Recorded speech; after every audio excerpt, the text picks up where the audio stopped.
الأنبياء والمرسلين وعلى آله وأصحابه أجمعين. قال الله تعالى في كلامه القديم: وتراهم ينظرون إليك وهم لا يبصرون. صدق الله العظيم. وقال الله تعالى في شأن حبيبه: إن الله وملائكته يصلون على النبي يا أيها الذين آمنوا صلوا عليه وسلموا تسليما.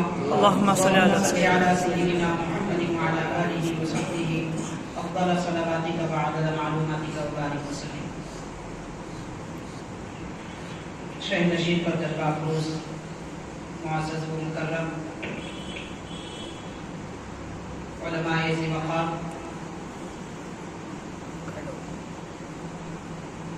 اہل علم و اہل فضل حضرات و مکرم سامعین، السلام علیکم ورحمۃ اللہ وبرکاتہ. وعلیکم السلام ورحمۃ اللہ. بڑی سعادت مندی کی بات ہے کہ آپ اور ہم ہمارے آقا رحمۃ للعالمین سید المرسلین صلی اللہ علیہ وآلہ وصحبہ اجمعین کے ذکر پاک کی محفل میلاد میں جمع ہیں. ماشاءاللہ پچھلے تقریباً 22 یا اس سے کچھ زیادہ سالوں سے یہ مجلس مسلسل اپنے آب و تاب 29 سال سے ماشاءاللہ اپنی آب و تاب کے ساتھ جاری ہے. اللہ تعالیٰ اس کو تا قیامت قائم رکھے. آمین آمین. اور اسی طرح جس طرح کہ ہم اور آپ اس مجلس میں جمع ہیں، ہماری نسلیں بھی قیامت تک اس کاز کو آگے بڑھاتے رہے. آمین. اور اسی حب نبوی کی محفل میں شریک ہوتے رہے. معزز حاضرین، میں نے جو آیت کریمہ تلاوت کرنے کا شرف حاصل کیا ہے، خالق کائنات رب العزت اپنے محبوب رحمت للعالمین صلی اللہ علیہ وسلم سے یہ ارشاد فرماتا ہے کہ اے نبی صلی اللہ علیہ وسلم، آپ ان لوگوں کو دیکھتے ہیں کہ وہ آپ کو دیکھ رہے ہیں، وہ آپ کو نہیں دیکھ رہے ہیں. حاضرین، اس آیت پاک میں غالباً 5 سال کچھ پہلے ہم نے تھوڑی سی دوسری وضاحت کی تھی. آج اس سے متعلق کچھ اور باتیں عرض کرنے کی کوشش کروں گا. یہ آیت کریمہ نبی پاک رحمت للعالمین صلی اللہ علیہ وسلم کی حقیقت اور عالی مرتبت کو بیان کر رہی ہے. یعنی اس آیت پاک میں یہ بتایا جا رہا ہے کہ ہمارے آقا رحمت للعالمین صلی اللہ علیہ وسلم کی شان اور عظمت اور آپ کی حقیقت کو نہ کسی نے دیکھا نہ کسی نے پہچانا ہے. اور اس منزل کو اولیاء کرام صوفیاء اعظام حقیقت محمدیہ کا نام دیتے ہیں. اور اس تک رسائی، اس منزل تک رسائی بہت کم حضرات کو حاصل ہوتی ہے کہ وہ لوگ جو دنیا میں قرب الہی پانے کے لیے رات دن کوششیں کرتے رہے، جب تک پیارے نبی صلی اللہ علیہ وسلم کی حقیقت کی معرفت کے درجے میں نہ آئیں گے، معرفت حقیقت محمدیہ کے درجے میں نہ آئیں گے، تب تک انہیں قرب خداوندی حاصل نہیں ہوگا. حاضرین کرام، اس مفہوم کو اس آیت پاک میں بیان کیا گیا. اب دوسری بات یہ ہے کہ دنیا میں سرکار دو عالم صلی اللہ علیہ وسلم کے علاوہ کوئی ایسے نہیں ہے کہ جن کو پہچاننا، جن کو جاننا مشکل ہو. حاضرین، حضرت بانی جامع نظامیہ شیخ الاسلام امام انوار اللہ فاروقی رحمۃ اللہ علیہ ارشاد فرماتے ہیں، حضور پاک صلی اللہ علیہ وسلم کی معرفت کی 2 جہتیں، یعنی اس کے 2 رخ ہیں. ایک جہت تحتانی اور ایک جہت فوقانی. یعنی تحتانی جہت حضور پاک صلی اللہ علیہ وسلم کا وہ رخ جسے کم درجے میں رہنے والے لوگ دیکھ کر جانتے ہیں، پہچانتے ہیں اور سمجھتے ہیں کہ یہی سب کچھ ہے. اور ایک جہت پیارے آقا صلی اللہ علیہ وسلم کا رخ انور، وہ فوقانی ہے. تو فوقانی جہت کو اعلیٰ درجے کے لوگ ہی جانتے ہیں اور وہ انبیاء کرام ہیں. مطلب یہ ہوا کہ انبیاء کرام حضور اکرم صلی اللہ علیہ وسلم کی وہ شان و عظمت کو جانتے ہیں جو شان نبوت و شان رسالت ہے. اور صحابہ کرام سے لے کر قیامت تک جتنے اہل خدا نبی پاک صلی اللہ علیہ وسلم کو تحتانی جہت سے جانتے ہیں، اب پھر سرکار کے باقی جتنے امتی ہیں وہ تو نبی پاک صلی اللہ علیہ وسلم کی نہ تحتانی شان کو جانتے ہیں نہ فوقانی شان کو جانتے ہیں۔ البتہ جن کے دل میں ادب ہے، تعظیم ہے، حبیب پاک صلی اللہ علیہ وسلم کو افضل، اعلیٰ اور اکرم، عالی شان، بلند مرتبے والے جانتے ہیں۔ حاضرین کرام، اب اس کے سوا جو بھی سمجھے وہ سب ضلالت میں ہے، گمراہی میں۔ قرآن مجید یہ کہہ رہا ہے، اللہ تعالیٰ فرماتے ہیں نبی صلی اللہ علیہ وسلم آپ دیکھتے ہیں لوگوں کو کہ وہ آپ کو دیکھ رہے ہیں، رب فرما رہا ہے کہ وہ آپ کو نہیں دیکھ رہے۔ مطلب کیا ہوا؟ مطلب یہ ہوا کہ حضور پاک صلی اللہ علیہ وسلم کی جیسی شان ہے ویسی شان کسی نے دیکھی نہیں، کسی نے جانی نہیں۔ سبحان اللہ۔ وہ سمجھنے کے لیے میں دو بزرگوں کے اقوال بیان کروں گا۔ ایک تو افضل البشر حضرت سیدنا ابو بکر صدیق رضی اللہ تعالیٰ عنہ ہے۔ آپ فرماتے ہیں کہ میں صحابہ کرام میں، خلوت اور انجمن میں سب سے زیادہ نبی پاک صلی اللہ علیہ وسلم کے ساتھ رہا، مگر حضور پاک صلی اللہ علیہ وسلم کو کبھی میں نے ایسی شان سے نہیں دیکھا کہ حضور پاک صلی اللہ علیہ وسلم کو میں جان سکوں یا پہچان سکوں۔ سب سے زیادہ ساتھ رہ کر بھی فرماتے ہیں کہ میں نے حضور کو جانا نہیں، پہچانا ہے۔ اور دوسرے حضرت سیدنا مولا علی رضی اللہ تعالیٰ عنہ ارشاد فرماتے کہ میں حبیب پاک صلی اللہ علیہ وسلم کا جلوہ کبھی آنکھ بھر کے نہیں دیکھا، کبھی آنکھ بھر کے نہیں دیکھا۔ اب اس کا مطلب کیا ہے؟ مطلب تو بہت سارے شارحین نے، بڑے اکابر نے لکھا ہے۔ ایک جو بالکل واضح مطلب وہ یہ ہے کہ سرکار کا ہر جلوہ ایسا بے مثال کہ اس کو دیکھتے دیکھتے دوسرے جلوے کی طرف نظر آ جاتی ہے، کسی بھی جلوے کو آنکھ بھر کے دیکھ نہیں سکتے۔